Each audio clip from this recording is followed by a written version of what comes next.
the way that an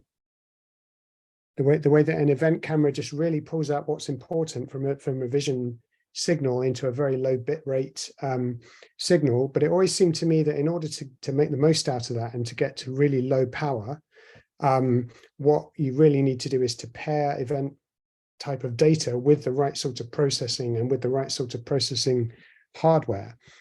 So one of the projects I did, around that time or leading on from the work on event cameras was to really think about how do SLAM algorithms relate to the hardware that they actually run on. So this actually means processing hardware. So we had a project where we really tried to benchmark SLAM algorithms across a wide range of different sorts of processors, from heavyweight desktop GPU all the way down to tiny embedded chips, and to really think about which parts of the algorithms were possible to make efficient, which parts could benefit from parallelism, which parts could possibly be event driven, those kind of ideas. And through that project, I got to know quite a lot more about what's actually going on in computer architecture and the development of processors. And in particular, started to become exposed to some of the new things that are going on in processor architecture. So I think the ones that we're really familiar with are, of course, CPUs, which have been the main sort of processors that we've all used for decades. And then, of course, GPUs, especially over the last 10, 15 years or so, we're all very aware of how useful those can be for vision and AI processing. But I think that's just the beginning of a wide kind of flourishing of different sorts of processors, and especially processors that will really be specifically designed for AI, because neither CPUs nor GPUs were originally designed for AI. So in particular, one I've got very interested in, so this is a picture on the right from the company in the UK called GraphCore. So they have a chip called the IPU, which you can think of as a graph processor. So it's a massively parallel chip like a GPU, but it's not designed in the same way. It's not what a GPU is good at, is doing the same thing across many processors in parallel, whereas an IPU has much more general parallelism. So each of these program tiles on an IPU can be doing a different thing at the same time.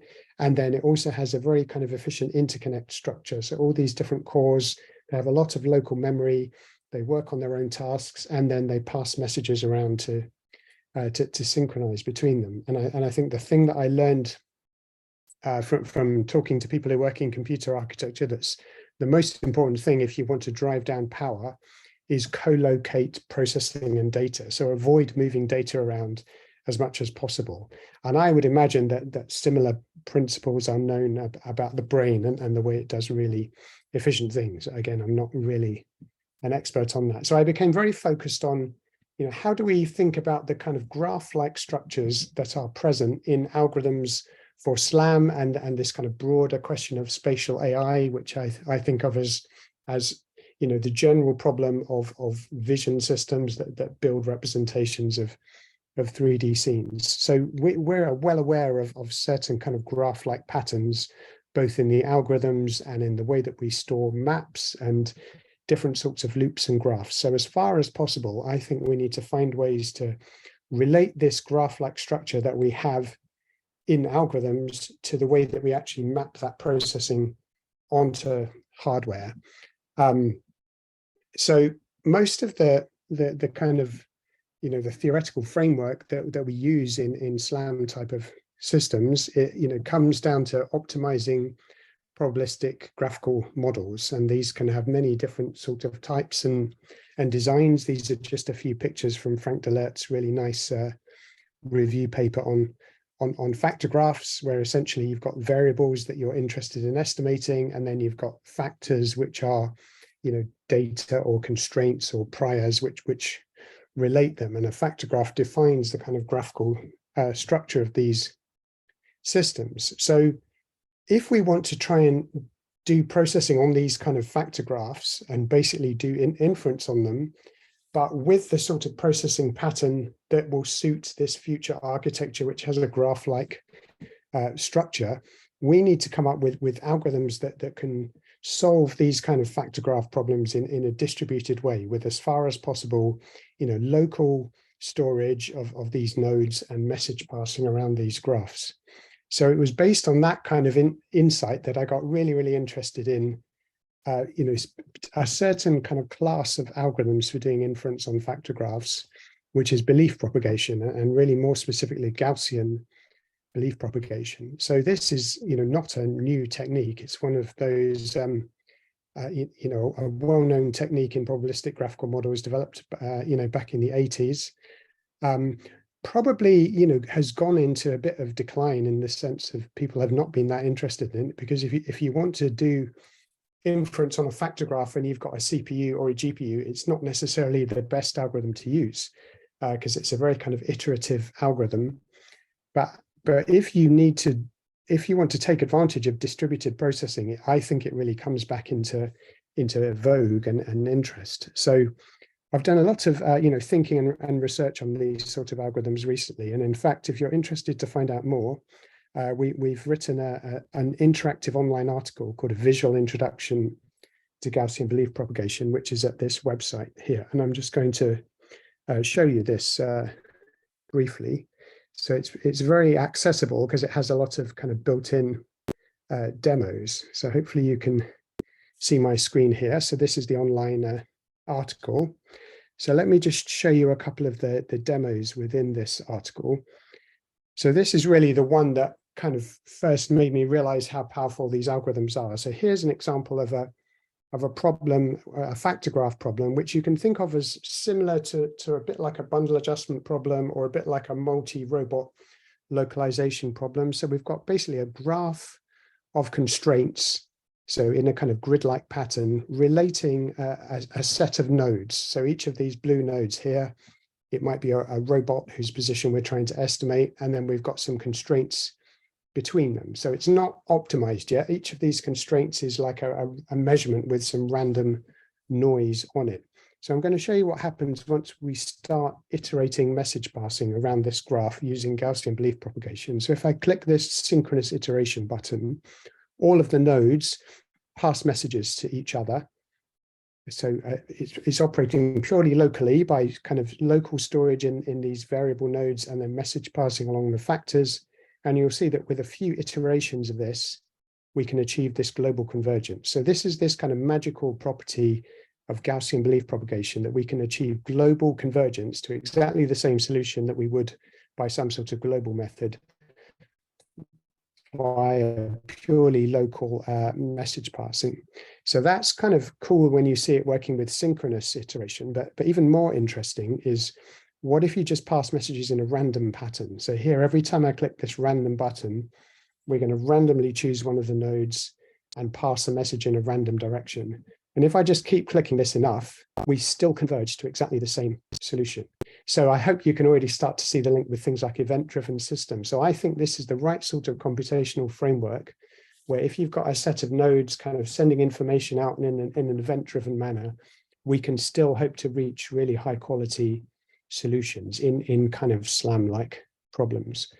So that's kind of vanilla Gaussian belief propagation, but actually we can extend it in some nice ways that really make it very generally useful. So one of the most important is that we can use robust measurement factors here. So we don't have to purely model every measurement as a pure Gaussian. We can assume that some of the measurements might just be kind of garbage and we want to ignore them. So there's an example here. This is just like a 1D line fitting problem. If I'm running it with just kind of standard Gaussian factors, you'll see that our line fit here is really kind of affected by a couple of outliers. Whereas if I click this button here, we switch to using a robust Huber function on all of our factors, and then we ignore these outliers very effectively. So one example a bit further down in the article that we can show is the use of that for some image processing. So here we're going to do some basically denoising of an image. So we've got an image here which has got a lot of artificial noise added to it, and we're going to denoise this image by solving a factor graph, which is like an MRF, which has data terms and smoothness terms.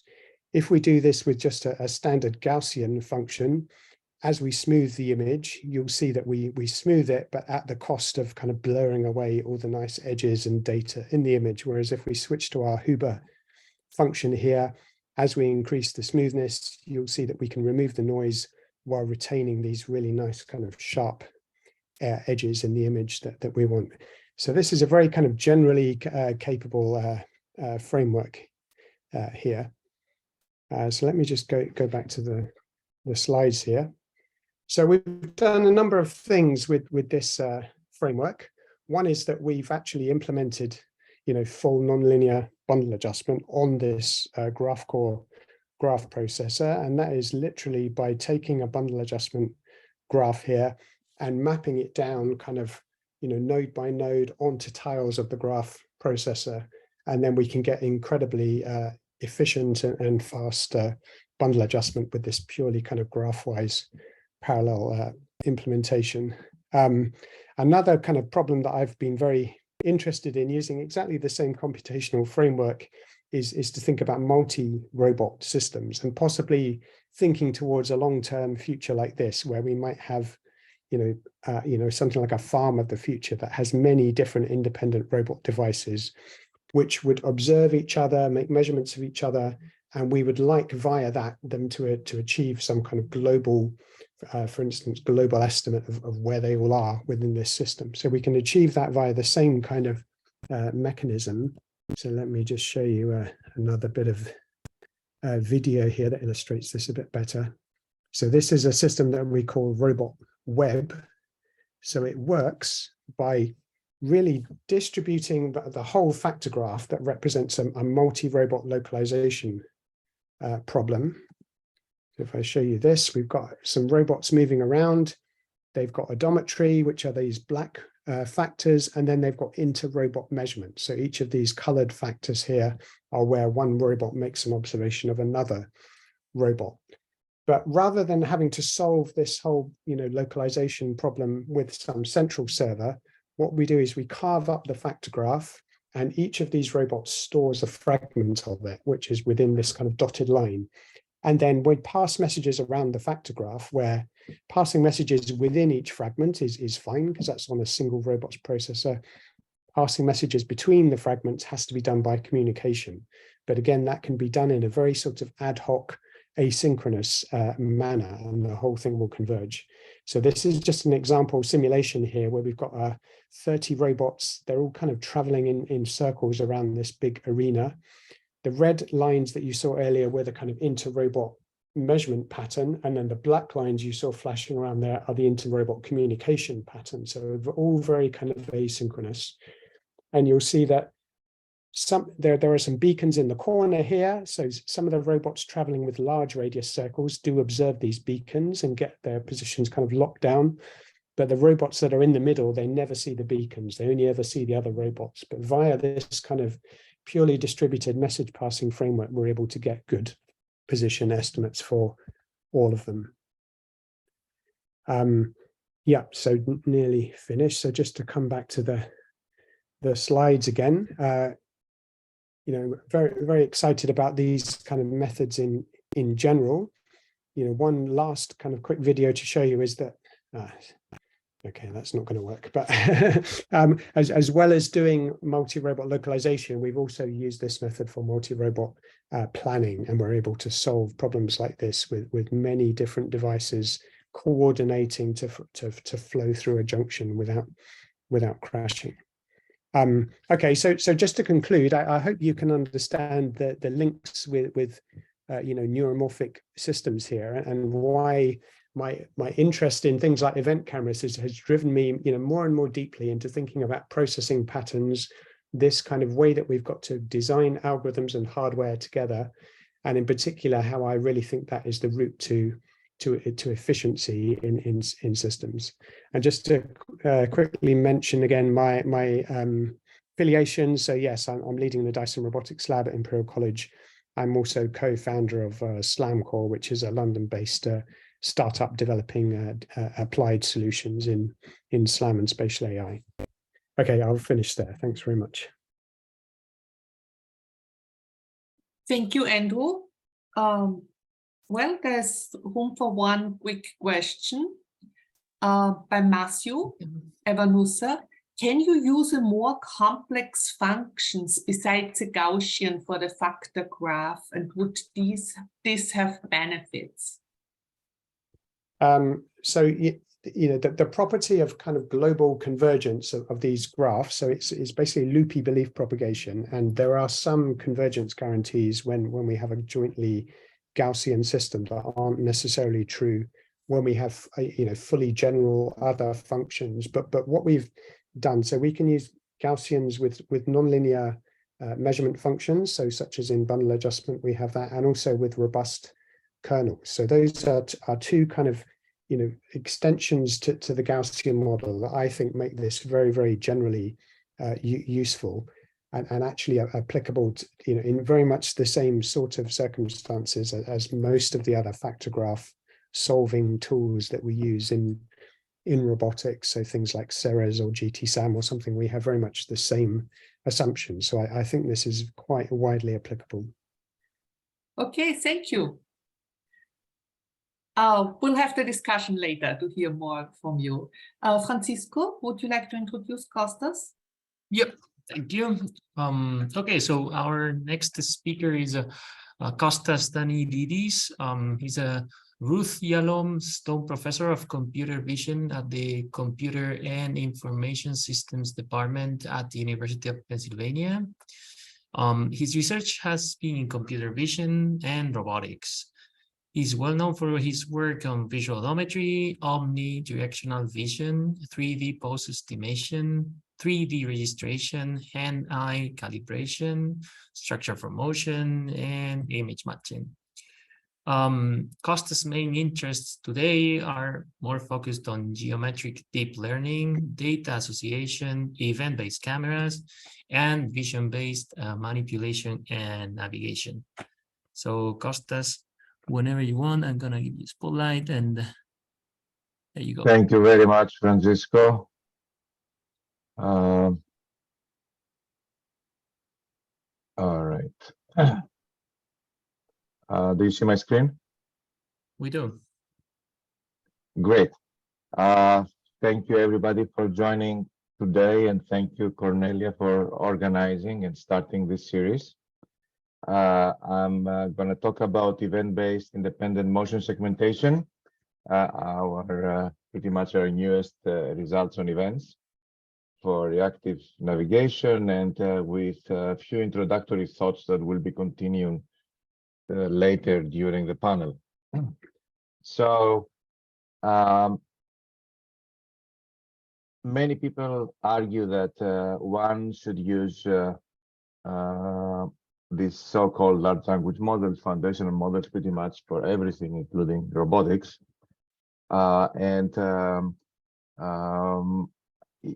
Everybody knows that training of them takes an enormous power, but even just the inference, if one looks at the even previous model, the latest three, like the GPT-3, just the inference takes about 200 watts per query.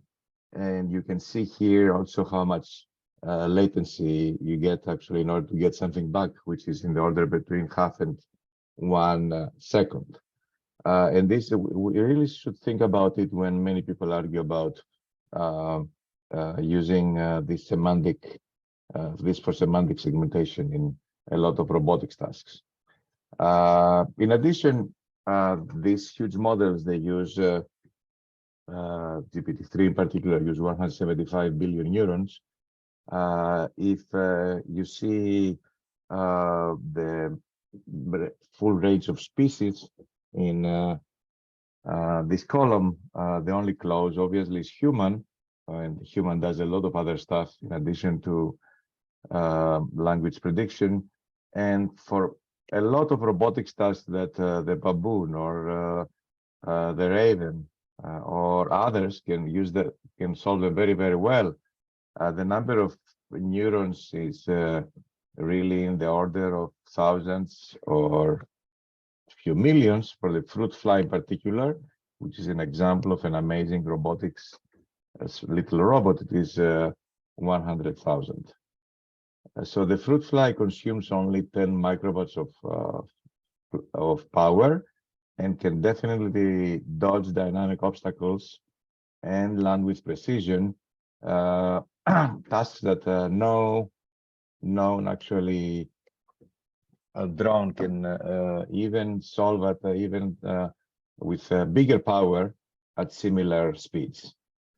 And here I will just mention roughly that the power estimate in even if the visual SLAM is used at the edge with a mobile NVIDIA form like a Xavier, then you still have to use for very basic stuff a total of between 10 and 35 watt. So I'm gonna show if we are gonna share slides, I'm gonna show again these slides maybe during the panel, but among all the tasks described here, I'm gonna talk today about event-based independently moving object detection, the dynamic obstacles here. And I must say that while event-based techniques are extremely powerful on the whole left part of the scene for local and reactive navigation, they can still be used plus computational techniques like Andrews or other networks for global navigation, which will be really be low power. But today I'm going to focus more on the reactive part using events. So our first work on the events was the EV FlowNet. The EV FlowNet was a self-supervised network where we're predicting flow and supervising either with images or later just with events. And this, at that time, this slide is still actually 3 years ago. It was running at 75 Hertz on Tesla V100. Now we can run it in 100 Hertz, pretty much in 10 millisecond latency. Notably, this is not an asynchronous processing. As you see, we need a volume here. For example, of what we use is 18 milliseconds, which starting from the first events coming up and adding the 10 milliseconds from the processing, it will go to about 25 millisecond latency. So as I said, during training, we used either existing frames from the DVS camera, which was providing the gray value. And later we switched to focal losses, either the variants introduced by Guillermo and Davide, or the mean timestamp, which pretty much tries to what we call a focus loss or a blur loss, tries to minimize the motion blur after warping the events with a predicted flow. And what we learned from that was that we are doing extremely well in very high speeds, like the fidget spinner here. We're doing very well when we switch off the light here. And without even training on these sequences. So we trained only on drones, cars, and motorcycles, and we can still predict the flow on the spinner, as well as predict the flow on, obviously, on the driving sequences here, including the heading direction, and on water sequences, where you can see the input of the events on the left, and beautifully the turbulence flow on the right. And the reason for that was that what we really learned is really a neighborhood flow. We hardly do any global regularization. It's pretty much a very local flow, as a traditional, following the traditional principle of computing local flow in classical computer vision. But these local patterns of events it seems that we don't need to really have all possible actually variations in the distribution, in the local distribution of events in order to learn new motions. This, as I said, requires synchronous processing, not asynchronous. And our goal was to somehow also, as I said at the beginning, go away from a mobile processor, which consumes tens of watts, and going into more efficient architecture. And in this work here, in collaboration with Purdue, we replaced the encoder part of our EVFlowNet with a spiking neural network. And we left the decoder as is with a traditional deep learning decoder. And we actually produced quite good results. This was, I should have to switch off the animation. I'm really sorry for that. Let me reintroduce the.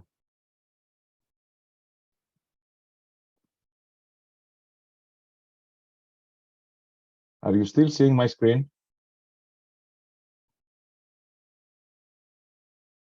Yes, we are. Yeah, and this is the result of the optical flow using the encoder just for the SNN and the decoder for the artificial neural network. And we see that in the encoder part, we can very simply actually replace the traditional network. For the decoder part, it's really the learning of it that it's really the main showstopper. So this is what we have been working on optical flow, and the reason I mention is because we use it as a basis for the independent motion detection. I believe that independent moving object detection is one of the tasks that where really event-based cameras can show their strength, and several others have worked on that. Cornelia has actually produced the main EVIMO dataset. Davide and Guillermo have worked on the DodgeNet together with Cornelia and the DodgeNet, and I think this is one of the benchmarks where it is worth working, including at some point a reactive controller. So our philosophy on solving this problem was that we spent a lot of time on training in order to produce a very slim inference that would not be using supervised masks. So we don't really learn by providing mask of the object, but we do a training where we self-supervise the masks, and then using these masks, we can actually use them as a loss. So let me explain all the contributions really here. So let me explain how we do the training. During training, we either predict a flow, a depth, or we use a ground truth depth from any associated sensor. And for some data sets, we have also input depth, for example, the EVIMO. And then we compute optical flow from the input events using, for example, EVFlowNet. We can fine-tune the image flow by adding a loss here, for example, from using Raft. And then using the depth and the flow, we do 6-point ransack to compute the linear and the angular velocity. And from that, we produce first an in-layer mask, as usually with a ransack. And then we have a clean motion field equation with which we can really produce a very dense rigid flow, because for every point we're going to know the depth and which is coming in here, and the linear and angular velocity after running Ransack. So we subtract this ego motion and we produce this really clear and unblurred independent motion flow. We take its magnitude, and this is still, we need to do something there to produce a mask that will be of the quality of a pretty much hand-crafted mask. And for that, we use an adaptive statistical thresholding, which is called the Otsus threshold, that really minimizes the intra-class variance. And then using this, what we call pseudo label, because it is really computed with self-supervision, we use it as a loss in a unit, in a network that really predicts the independent motion detection.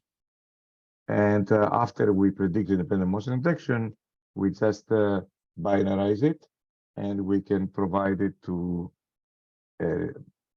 an evaluator, in our case, and in the future, to a reactive controller. So we did we didn't run direct. We didn't use the original flow in order to produce the outlier mask. And you can see that the reason is that the original flow, even if it is really the rough flow, the state of the art from images, it is not. It is still quite blurred. On the left, it is the result of the ERAFT from Guillermo. I'm not going to go into the Ransack ego motion. I mean, there are so many SFM people among the panelists and the audience here. And the main advantage of our method is that we do all the work only during training. During testing, it is just a mask that we predict, only a mask. And we're working now on adapting this mask to a spiking neural network. We can produce a full ego motion, self-motion model. And we are not actually constrained at all to the number of objects that are flying in the scene. And this is the results on Cornelia's EVIMO dataset. On the left here, we show also the final produced flow, and you see that our flow is really much crisper on the independent objects, like here, than the ERAFT flow. And here are the results. On the left is the paper by Guillermo and Frank Shen with a graph cut optimization, and in the middle is the paper from Cornelia's group, and this is our approach, and here are the ground truth labels. So this is just the event masked IOU, and the failure cases, I think there are several failure cases. You see the IOUs, they are not really there's still a lot of work to do. A lot of them have to a lot of the failure cases have to do with objects moving very slowly. And I think the solution there is really to exploit the temporal continuity of events and enforce a temporal consistency. So this is a video with the events. This is a data set where all the events were also motion captured.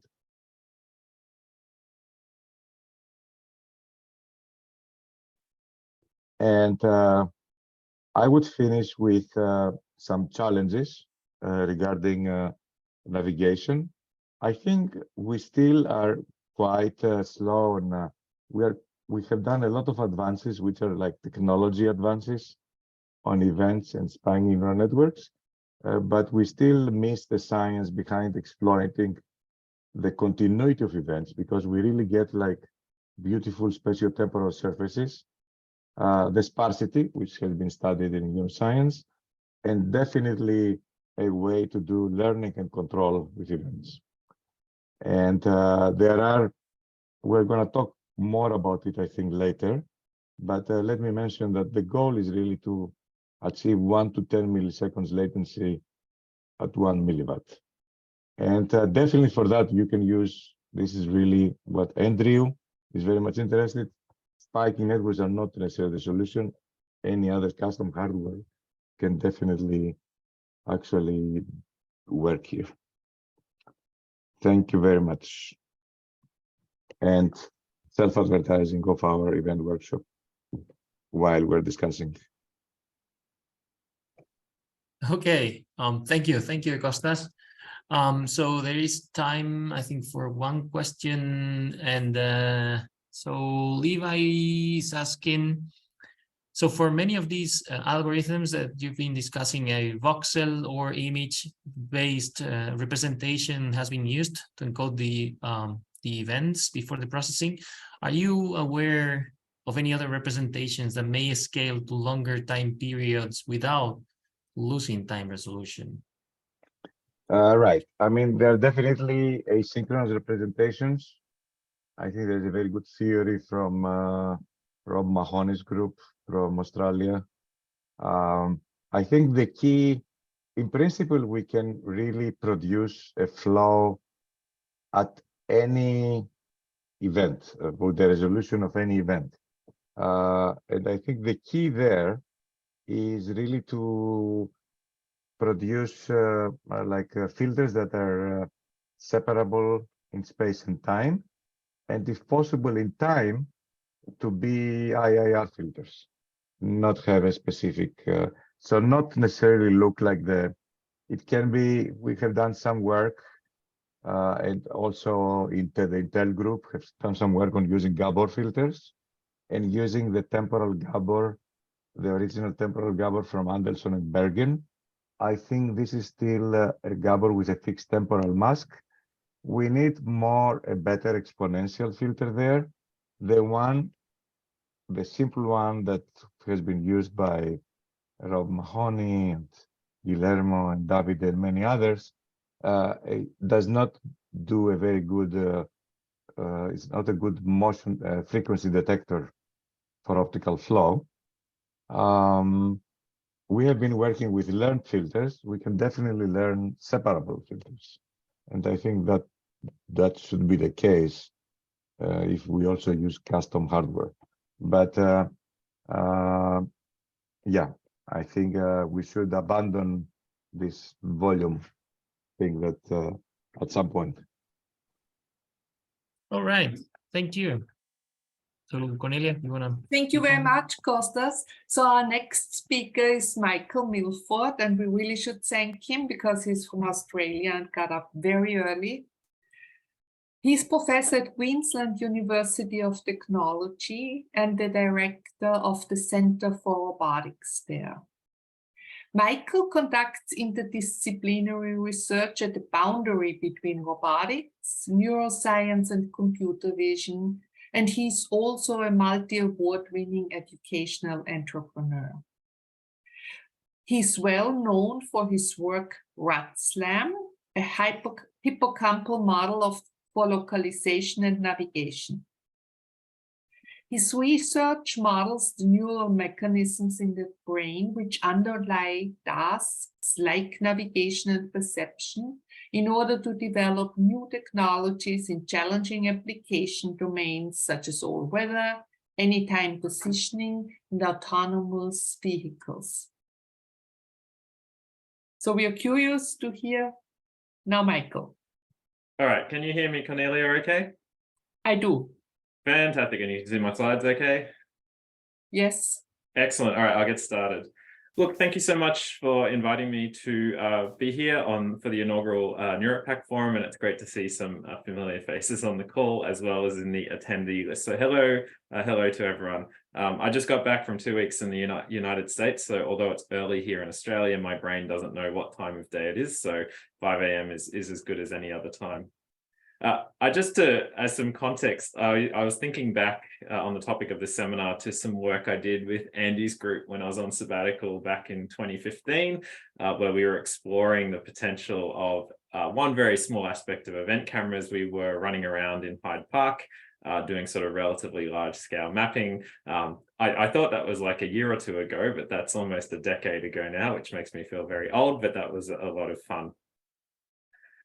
So like the others on the call, I'm bringing quite a few different perspectives here. So I guess neuromorphic and bio-inspired research is one aspect of what we do, but I guess also talking from the perspective of someone who co-leads a large robotics center and all of the challenges we get trying to create deployable technology on autonomous systems in the real world. The real world is very unforgiving of abstract research, and so you learn a lot about what it actually takes, as the others on the call have talked about, when you actually try to get something to work in an enduring manner in the real world. So today, in the brief time I have, I want to talk about some of the bio-inspired research, including some more recent neuromorphic mapping, navigation, and positioning work we've been talking about. And I also want to sort of set the case for neuromorphic-based research from our perspective to add to the voices on the call. So we have a large robotics center. We work all the way from fundamental research to deployed systems in pretty much every domain. So in the air, on the water, underneath the water, submarine robots, on the ground, autonomous vehicles of all descriptions, on-road and off-road, and also underground. And the research it takes to actually get these systems to have some sort of enduring reliability in this diverse range of environments reveals a lot about the capabilities of the underlying research you're basing it on, and I guess some of the shortcomings of that research, or not so much shortcomings, but areas where further research is required. And so it's this repeated cycle of going from abstract research to deployed system, which is the primary, I think, perspective we bring to today's seminar. My individual research group, as has been mentioned in the bio, thank you very much, Cornelia, is really that we've drawn a lot of inspiration from biological systems, the natural kingdom, as well as heavily from neural inspiration. We've used both the old school classical neural network architectures and, of course, have embraced all the modern learning-based techniques. All of these systems, as everyone knows well, do not work on the first, the second, or the 10th or 20th deployment on an actual autonomous system in the real world. But it's that process of iteration and innovation and engineering to get these systems to actually be performant, where you learn a lot about the underlying research it's based on. So just in a couple of slides, I'll show you RAT-SLAM. SLAM is simultaneous localization and mapping. I think most people on the call know what that is. And this was a rodent-inspired mapping system that we created. The reason we chose rodents was that they were one of the most well-studied animals. And we knew from research over the last 40 or 50 years in neuroscience especially, that there are a number of very strong navigational correlate cells in the brain. So this is a place cell. The yellow firing field in this arena shows the location where one particular cell or neuron known as a place cell fires, and it's telling the rat that it's at that location. There are head direction cells that tell the rat the orientation of where its head is facing, and quite a number of other navigational cells, including cells that tell the rat that it's at some standoff distance from a barrier like the wall of an arena. So these are beautiful neurons to look at and to model because they are very tangible, they're very concrete in their behavior. So this is the RAT-SLAM system we created. I'm skipping through a lot of years of development, but basically on the left side, we have a continuous attractor neural network, which is an old school type of neural network that encodes location and orientation. In the middle, we have a simple graphical map, not as sophisticated as some of the ones that Andy talked about, but this is the readout of the system's mapping and encoding of space. And since this time, there's been a lot of work on other bio-inspired mapping systems like Pigeon SLAM, Dolphin SLAM, Hamster SLAM, and so on. Put an animal name plus the acronym SLAM on it. So what could we do with this system? And I was just at a neuromorphic event, Nice, in the States last week. One of the, I guess, key questions for these systems is, can they actually be performant against state-of-the-art alternative techniques? And this is what the other seminar speakers were talking about as well. So we were able to show that this bio-inspired system was able to do stable long-term mapping and navigation in an office environment over about 2 weeks. So traveling about 40 kilometers over about 40 hours of driving. and that it was very reliable for navigation. So it did a stress test, navigation stress test, where it did 1,178 navigation trials in 2 buildings and was 99.9% successful in completing these trials. The key aspect of this system, which was different to a lot of other systems, was the mapping and learning process was running contiguously throughout the whole experiment. So we didn't turn off learning. And this is really speaks to, I guess, the challenge that we face now, which is lifelong learning and the potential for neuromorphic approaches to perhaps give some advantages there. The other aspect is scaling up in space and time. So this experiment was mapping a 66-kilometer journey through a suburb using the same system, creating a topologically correct, but by no means metrically precise encoding of this environment, which at the time was the largest environment mapped using a visual SLAM system using just the visual input, although since then, obviously, much progress has been made. And this really comes down to the overall focus of what we're trying to do, which is to really create positioning for autonomy systems that scale across the complete spectrum in both time and space. So these are all projects we are or have worked on recently. You can see that projects like surgical robotics, you want positioning and navigation technology to work at sort of millimeter scale. And then you also want systems that work at a global scale to provide alternatives to GPS. You want systems that have long-term autonomy that work in the environment for many years. And then you want systems that are ultra responsive. And Kostas was talking about this in his talk. So systems that are responsive at sort of microsecond latencies. It's interesting to look at this diagram and think about where neuromorphic systems particularly have relevance. So 2 of the areas of work we've been doing much more recently, so this is all current work, several of these papers will appear at ICRA 2023 next month. So credits to Samaya and Toby, and also to Intel for supporting some of this work. So working with neuromorphic hardware, the others on the call have already motivated the theoretical reasons to work with neuromorphic hardware around latency, energy, and the uniqueness of their compute hardware. So I won't go into this again. And so what we've been doing is trying to make initial forays into investigating the so-called killer apps for neuromorphic approaches in the field of, I guess, localization, mapping, and navigation. So what Samaya has done in this work is taken some of the existing models like Deal and Cook, which have been used typically for character digit recognition tasks on data sets like MNIST and so forth. And we've adapted them to the task of visual localization. So in this case, it's visual place recognition. We are giving the system 2 images of locations in the world, and the system has to work out whether those images are from the same place or from different places. So it's a very fundamental sort of recognition task. The middle column of this diagram shows you the structure. We take input images, grayscale input images, which represent images from the camera. Each of the pixels is converted into a Poisson neuron spike train. So it has an average frequency proportional to the intensity of the pixel. This is a pretty arbitrary transformation. You could use a lot of other ones. This is just what we started with. This is relatively early in our journey. They feed into input neurons. Those input neurons feed via a fully interconnected layer to the excitatory neuron layer. They feed forward to an inhibitory layer, which then inhibits that excitatory layer. And it's the excitatory layer that we interpret in order to perform the task.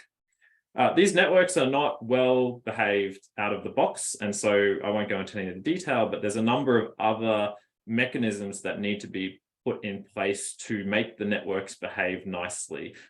Neurons in the networks tend to often be over participatory or under participatory in learning places in the world. And so we have all sorts of normalization processes and hyperactive neuron mitigation measures in order to make the network behave in an appropriate manner, which are all in the details of the papers. And so using this approach, we can get vaguely comparable performance to state-of-the-art approaches. It's definitely not superior, but it's in the ballpark of being competitive, which is already a good first step. One of the really promising areas is highly modular ensemble-based approaches. So this is where we ensemble a very large number of small spiking neural networks together each individual spiking neural network is only responsible for learning a very small number of places in the world, for example, 25 locations, and then you just chain as many of those together as you want, hundreds, thousands, millions, billions, depending on the hardware limitations. And this works really, really well. This ensembling of modular spiking neural networks for the task of place recognition or localization appears to be quite performant. So this is one of the exciting areas we're working in now. The other area where we've come back to, you saw the work with Andy many, many years ago, is these event cameras or dynamic vision sensors. So Toby has been leading this work. And the basic idea is that event cameras offer interesting properties that are perhaps not so easily addressable with normal cameras. One of these is the fact that you can reconstruct image representations at different timescales or over different temporal windows, which is not so easy or so intuitive to do with conventional cameras. And so what Toby has done in this work is develop, once again, an ensemble approach. We're really enamored, if you can't tell, with ensemble approaches. We think they're particularly performant in this domain. And so what we do is we use a image reconstruction technique to reconstruct images, and the images don't actually have to make any visual sense to a human. They just have to be some sort of signature representation of the underlying events. And we do this reconstruction over different temporal timescales, and then we run localization systems on each of these different temporal timescale windows in parallel. So we have lots of different localization systems running in parallel. We ensemble them together and we get a final localization hypothesis out of the system. And this is a performance graph. At the top, higher up on this graph is better performance, and the reconstruction window is along the x-axis, the horizontal axis. Our system has constant performance because it's an ensemble approach. It integrates information at all these different timescales. So it's the dashed dot line at the top. And you can see it's better than the baseline comparisons, which used arbitrary fixed time windows in the pink and the brown lines. One of the things Toby's looked at since then is concepts of like salience in event-based vision. And so one of the things we've done is a very simple proxy for visual salience in the event camera space. So using the variance in the number of events at a certain pixel location in the image as a proxy for salience. Once again, there are better ways to do this. You could learn it, but we're seeing how well even a simple based approach could work. So the bottom right image with the blue circles on it represents the particularly salient pixels in an event camera stream over some stereotypical data sets. There is some local self-suppression. So once we find a salient pixel, we suppress the finding of salient pixels in the vicinity. So we get some reasonable spread. And you can see the various salient pixels as labeled by those blue circles. And once again, this is another performance graph. Higher up on the vertical is better performance. The number of pixels we're using in this visual localization system is what's shown on the x-axis. Two key takeaways from this graph. One is that using salience is better than not using salience as a measure. So the blue bars are higher than the corresponding brown or orange bars. But the more interesting takeaway, at least for me, because I'm biased, is the fact that you get pretty good performance at this task using only 5 or 10 pixels out of the 250,000 pixels or so in the original image. So you can get very performant, at least in a constrained localization domain, performance using a very small number of these event pixels, which is really interesting. So I guess from our perspective, there's really 3 or 4 questions. So what real benefits the neuromorphic approaches have? Are they unique to spiking neural networks, or do they also apply backwards to conventional cameras? And this is a phenomenon we're encountering repeatedly. We find something that we think is unique to neuromorphic approaches, but it's just as applicable to conventional approaches. That's not a problem per se, but it's an interesting thing to note. And then there's also the credibility issue, and we discussed this a lot at this conference last week. Lower power is not really much use unless the system has somewhat comparable performance. Most applications, not all, but most applications are not going to accept a substantially lower task performance, even if it's more power efficient. And I think that's a credibility issue that has come up repeatedly in the field that I think we really need to hit head on. If you're interested in collaborating, please come and talk to us or anyone in our center. We have lots of open source code, survey papers, other projects. We're always hiring. We have a faculty role open now. And I also run a mentoring service called Hacking Academia with videos for especially early career and middle career researchers, which you can Google. Thanks to our supporters. Thank you again to the organizers for the invite. I look forward to the panel. And that's it for me. Thank you.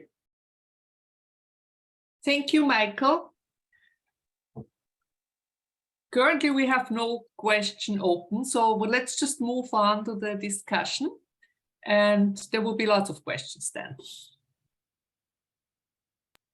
What we're gonna do is, let me just show, I think we spotlight. Can you do this, Francisco, all the speakers? Yes. Mm-hmm. And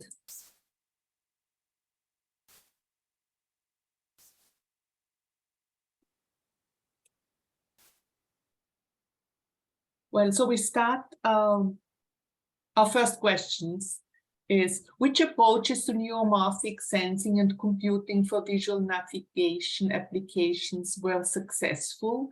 And for which approaches do you see real potential in the future? Well, who would like to start? I mean, I can give it a shot. So, I think again, I would differentiate between the reactive approaches and the more like what Michael described, the SLAM-like approaches. I'm very happy actually that optical flow is again considered in general as a problem in computer vision. It had really died for a very long time because tracking of features for SLAM and state estimation had really dominated the field. Optical flow became again hot more as a segmentation, but on the events, it became hot because this was really something that you could compute immediately. I think for the, I can mention two approaches, one for each of the local versus more like SLAM-like navigation. I mean, Michael work is the most complete in the like neuromorphic SLAM, while Guido de Kroon's is the most complete in the reactive, like landing or more like using optical flow. And in the sense that they have built like more integrated systems with many degrees of freedom. There are other approaches, like Davide has worked with Julia and others who had like fewer degrees of freedom, or we have done some SLAM, but it's really not neuromorphic. We have built features.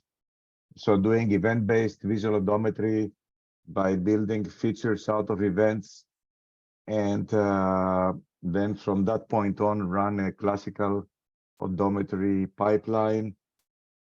I mean, it's a good start, but it's really just events. It's not neuromorphic. So roughly, I think Guido and Michael as two representatives, which are integrated. Good, thank you. Michael, you got honored. Would you like to add? Look, I think the thing we have to do with that question is you can do whatever you want, but I think that question really needs to be answered in the context of what existing conventional approaches can do, right? You can't really be asked in a vacuum. One of the areas that people always talk about in neuromorphic approaches is low power and low latency, right?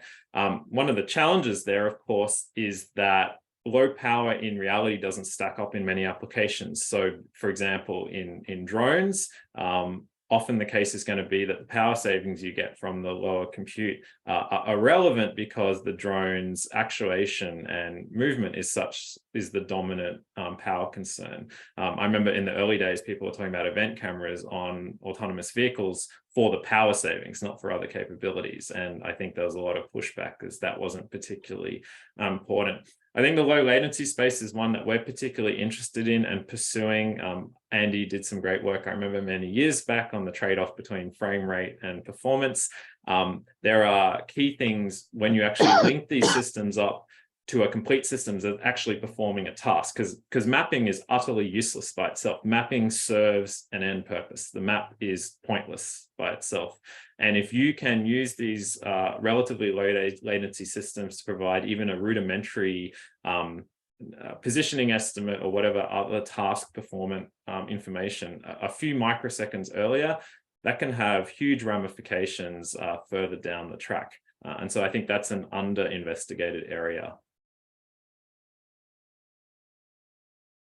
Yeah, maybe I can just add some thoughts. Yeah,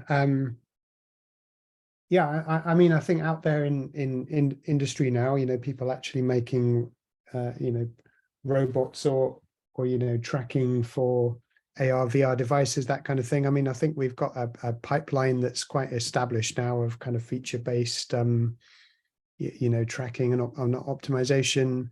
You know, dense fusion, you know, semantic mapping and fusion kind of coming into all of that. It's enabling a lot of things, but I still think there are applications where, you know, you're not going to hit the parameters you really need with that kind of method. So for instance, making, you know, these AR glasses of the future, you know, what Meta is betting its whole company on at the moment, for instance, you know, they need to drive the power usage down by big factor before that becomes actually practical, and I know that they're very interested in methods that sound more neuromorphic, you know, definitely bringing together sensing and processing, you know, as closely as possible right into the camera sensors and things like that. So I think that a lot of this research, which may lead to really different sorts of pipelines, you know, some of the sort of things that Kostas was talking about, of going back to optical flow, you know, in a pure kind of pixel-wise parallel kind of method and event-driven. I think these things will be important and may open up also just whole new applications of, you know, places you can put smart cameras that we're not even thinking about now. So yes, I totally get Michael's point about, you know, autonomous driving or something. It really doesn't mean that saving a few watts on the vision system is important, but imagine just, for instance, the farm of the future or something where maybe you'll have, instead of a small number of large devices, you'll have a very large number of tiny devices doing, you know, each one's planting a few seeds or something like that, and huge networks of these things that we maybe can't quite imagine yet. If these things become really efficient, I totally Michael's point about it's got to be efficient, but it's got to keep the same quality of results as well to be useful. But I think the route to that does follow a lot of these neuromorphic ideas. So let me add something about, I think the low power is interesting from the science point of view, just to investigate them. I understand all the arguments about neuromorphic, all the arguments that are being brought from the industry. But I think the same way that Michael started by, I mean, the RATSLAM is really not the approach to go for, and we know that there is no augmented reality built on RATSLAM, but we still learn a lot by just creating a hypothesis whether something can run on low power. And I must say, non-neuromorphic groups, there's a group by Vivian She and Sertac Karaman at MIT. They have built actually systems that are running faster than any event-based neuromorphic system right now, with low power. And regarding the drones, I think if you have watched any episode of like a Black Mirror, either with drones or with tetrapods. I mean, for drones, at least, I think there will be demand for really very small ones. Like, Nitin, Cornell student, worked on that. And when you go to the very small ones, the power consumed for flying is also in the order of 200 milliwatt. It's not more. So I think that we should, it's up to us to advocate for the low power, not leave it to the industry.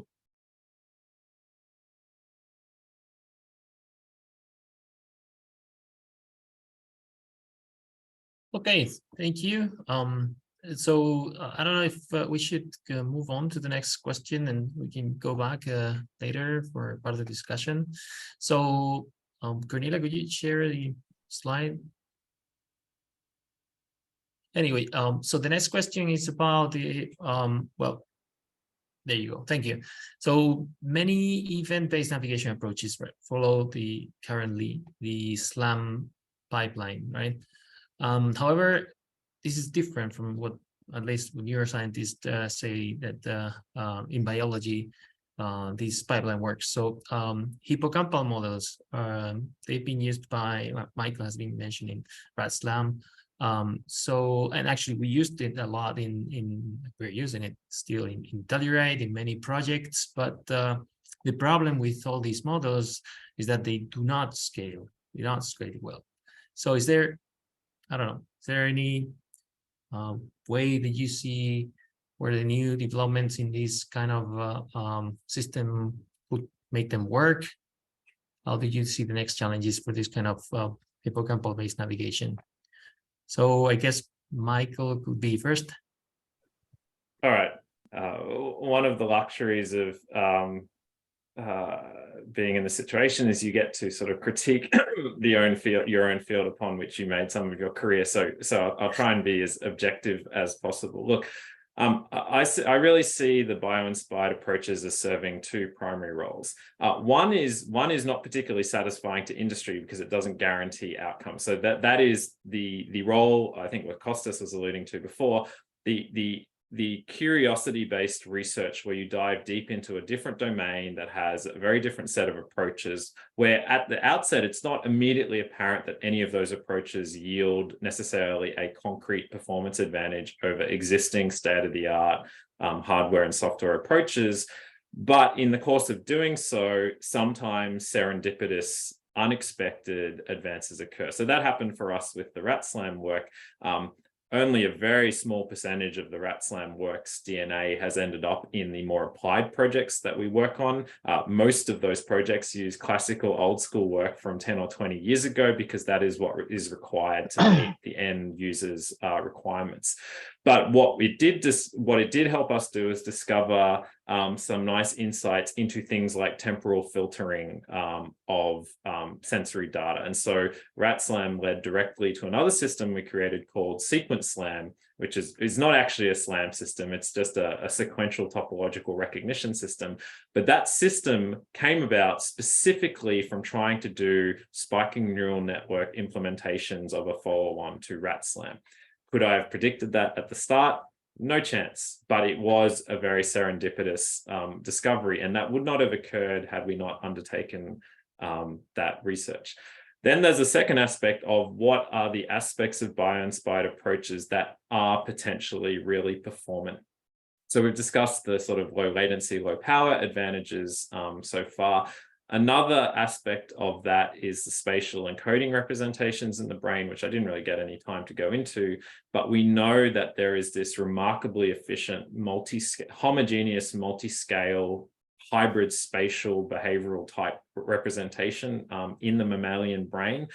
The potential performance benefits of this approach has really not been investigated. People have investigated in a theoretical manner, but in terms of practical performance advantages for either very small scale robot systems like the small drones Kostas mentioned, mapping and performing navigation in very large environments, or even larger scale systems that are navigating over the entire surface of the Earth. These are massively under-investigated areas. So that is also promising from our perspective.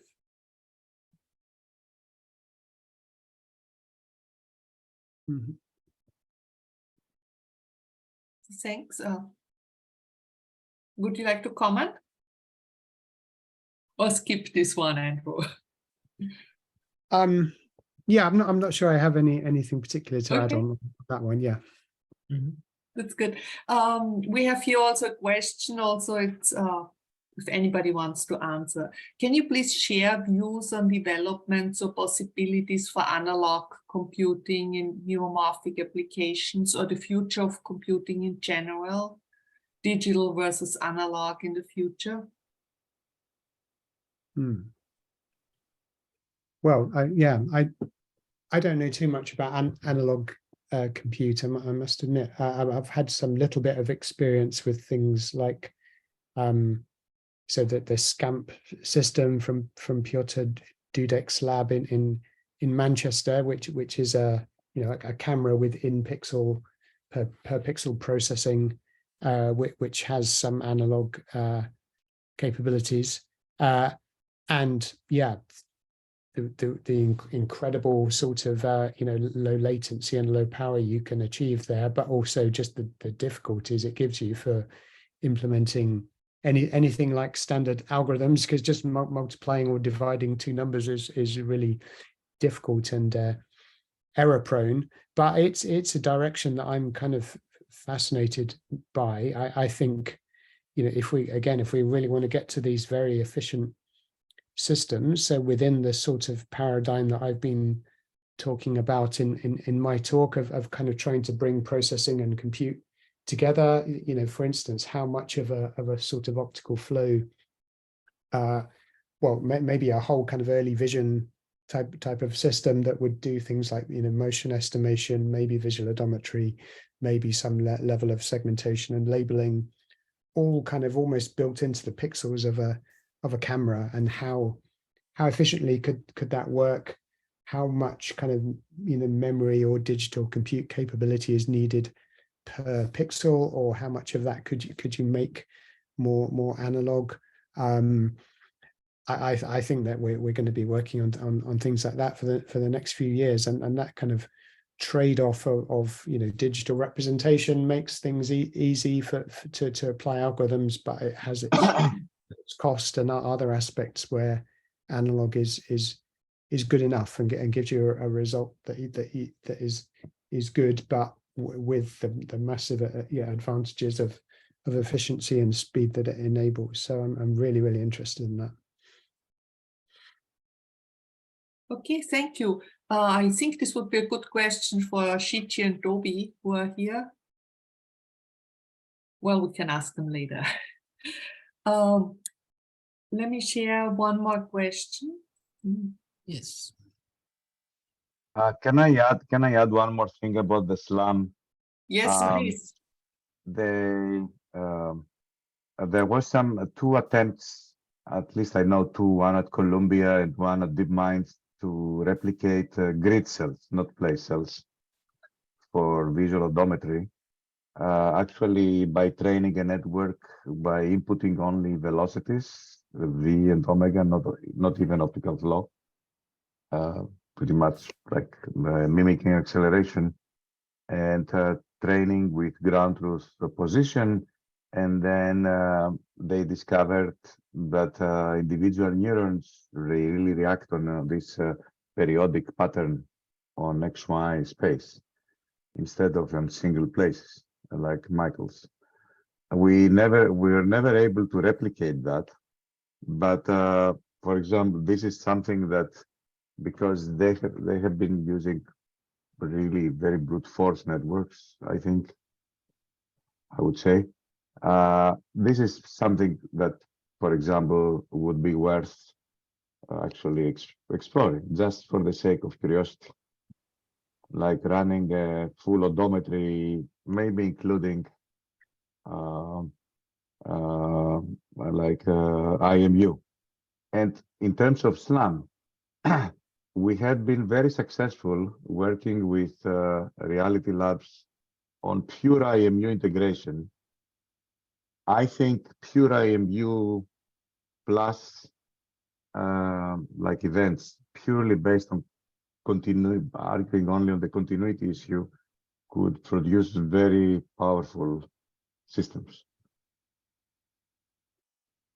with neural integration, not like the classical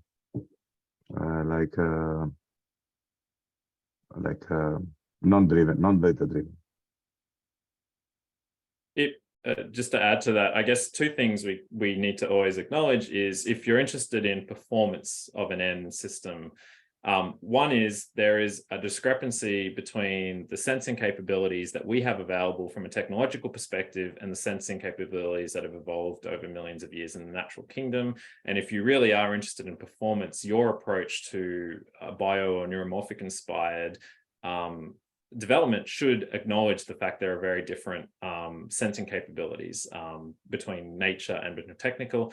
The second one is the affordances and the nature of the task domain you're deploying these in. So one good example is affordances. So most of our current autonomous embodied intelligent systems have very different affordances in terms of how robust they are to running into things, getting snagged in things, and so forth. And so a lot of the algorithmic development is built around compensating for those physical shortcomings which natural systems perhaps don't have. And so that's another very key point of discrepancy from an end application perspective that is really heavily influencing how we go about these approaches rather than just slavish biomimicry.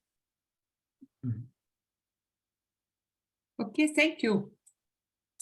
So we have one more question on learning. Current AI-based navigation approaches have shown great potential. This includes principles of self-supervised learning and learning for segmentation. Do these approaches have the potential for improvement via neuromorphic organizing principles? Should we put them aside or revise them in the neuromorphic way?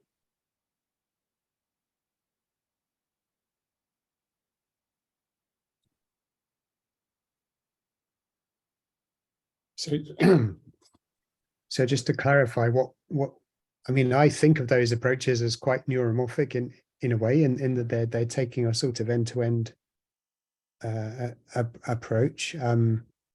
What do you mean, Cornelia, by neuromorphic there? In addition to that, or? Well, I mean, for once at the conceptual level, the self-supervised approaches still learn first steps. Which means more, yeah, I mean, and so semantic and also semantic segmentation, for example, is also included, and they are obviously very computational heavy. So segmentation is largely also put at the static level. This is not how biological systems work. Even primitive systems work purely based on motion with a few cells, as Kostas has pointed out in his talks. They can fly around. Yes, okay, that's the point. But they must be sort of self-supervising themselves to... No, self-supervised, yes, but the pipeline we are using is we're learning the depths. We're learning the ego motion from which we supervise on the flow to a line. So I mean, I do follow that work quite a lot, and my natural instinct is to be a little cynical of sort of end-to-end methods that don't have an explicit representation, but I'm continuously having to kind of update that prior when we see more and more all this kind of habitat challenge and all this kind of thing. It's all quite starting to work better and better, and my belief is if you want an agent that can do all the sorts of things that let's say a human could do to tidy up a kitchen or something, and you want to repeatedly navigate around a space, remember where all sorts of things are, put them away. I believe that you need a sort of representation to do that. I also believe that probably an end-to-end type of system may be able to build its own representation somehow hidden away in all those weights of a big neural network might be something like a map of that scene that system builds. Yeah, but I would come back to if we do want to make systems like that really have all the capabilities that we want, that could not have this sort of separate training stage and test stage, to actually be able to learn incrementally as they go, to be able to, you know, to be efficient and implemented in a distributed way and all those other things. I do believe that these neuromorphic type of principles of, you know, distributed computation, possibly event-driven computation, will be important if we want to do all of those things.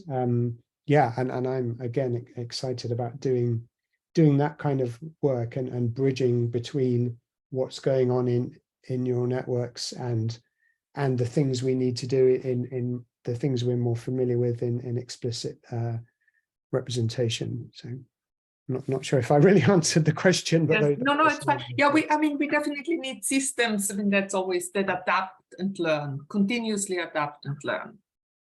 Yeah, and generally that current neural network methods are not very good at that yet. So continually learning, and that's really important, I think.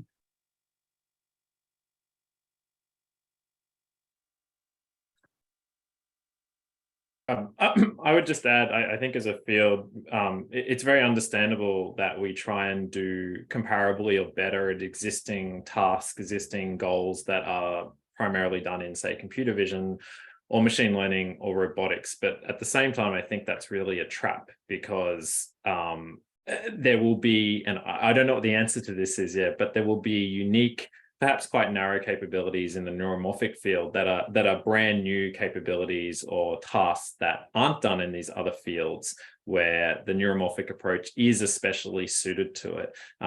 You can understand why people try and beat standard benchmarks in these other fields. It's what we need to do to get our papers into CVPR or other top conferences. But I think we have to be careful about doing too much of our effort towards replicating what is already done well in other fields with the hope to do it slightly better.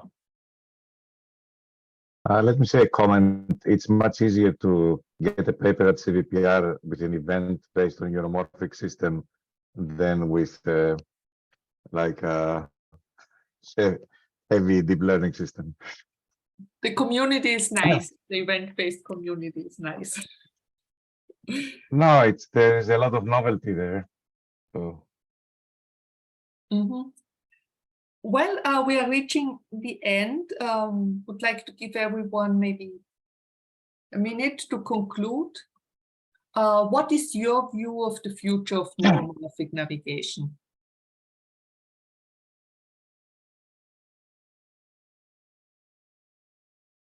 Well, or navigation, okay. Yeah, I mean, I think, you know, 20 years ago, people were saying SLAM is solved, and here we are, and still working on it. And I think we've still got plenty to go. And I think the things that are exciting me at the moment are the ones I mentioned in my talk. Yeah, distributed computation and everything that enables, both, you know, efficient processing on one device, and then also kind of collaboration across many devices, and putting that all into a single framework seems exciting to me.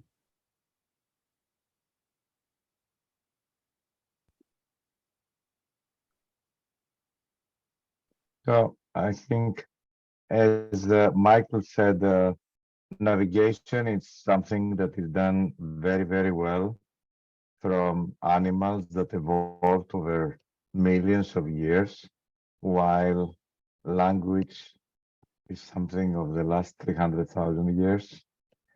So if we want to do it with a very low, with efficiency, I think efficiency as a concept is used a lot in neuroscience itself, and it is worth studying even like the science of efficiency in terms of number of data and like computation in terms of power. And I think that's the little data, not what you mentioned in the last point with the self-supervision, etc. Little data, low power, and then I think definitely the hardware issue is very, very open. Spiking is one way to do that, but I think Andy and Michael have experience with other platforms as well, and we should also be very open also to custom solutions. But I think the science itself of the events is not there yet, and there with respect to navigation and other problems, and this is where we have to work on. Just to add, I guess, the very wise thoughts already mentioned, I would say we very unashamedly still have a lot of fundamental scientific foundational research to do in this field, and I think that will yield dividends. What exactly those dividends are, I think, is a little hard to predict, but that fundamental science, I think, still needs a lot of work, as Kostas mentioned. I think there are very narrow niche applications of neuromorphic approaches right now that are extremely performant, or very likely to be extremely performant, even compared to existing techniques. And again, I don't think those are sufficiently investigated. And the third thing, which has been something I've sort of observed from afar, I think the field is relatively small and relatively friendly. I agree, Kostas, it is easier to get, or our experience has been, it's been easier to get neuromorphic-based papers accepted than conventional localization or conventional deep learning papers, which is really interesting. But I think one of the barometers for whether this field is successful will be whether some grad student or unknown postdoc from a university that is not known for its neuromorphic work, whether enough of those people say neuromorphic is a really interesting field, and I believe that I can make a career out of doing research in that area. And I think that is currently not as obvious a conclusion because of the shortcomings of existing fields which neuromorphic research publishes into. So that's something I think we can work on, and acknowledging the work of NeuroPack and the various neuromorphic events that are held every year go a long way towards making that a more welcoming community. And maybe, let me add, maybe do more stuff with neuroscience, like the Telluride or other actually events. All right, so we thank the speakers very much. Andrew, Kostas, Michael, thank you very much. Thank you. Thank you.